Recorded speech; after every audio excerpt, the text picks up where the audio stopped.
আসসালামু আলাইকুম। আশা করি সবাই ভালো আছেন। দেখুন, সারা মাঠ খালি ধান আর ধান। ধান এখনো পাকে নাই, মানে এক সপ্তাহের মধ্যে পেকে যাবে। এই যে কিছু কিছু পাকছে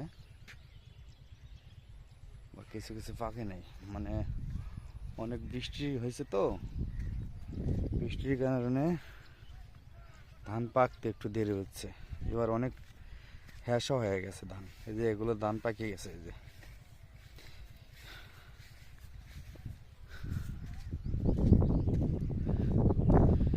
যেদিকে তাকাবেন সেদিকে খালি শুধু ধান আর ধান।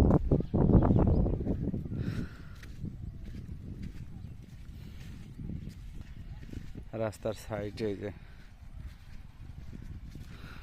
নদী, নদীতেও ধান লাগাইছে অনেক হয়েছে। ধান ওই যে ওই ধান আগুর ধান তো ওইটা পাইকে গেছে, এই যে কাটতেছে। আজকে অনেক রোদ উঠছে, যে ছাতা মাথায় দিয়েছি।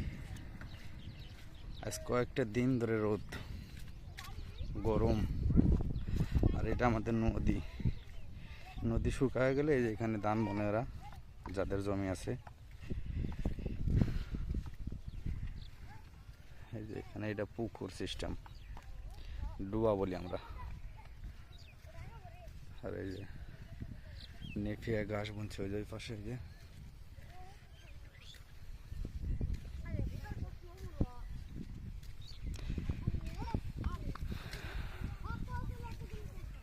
ধান কাটতেছে, এই যে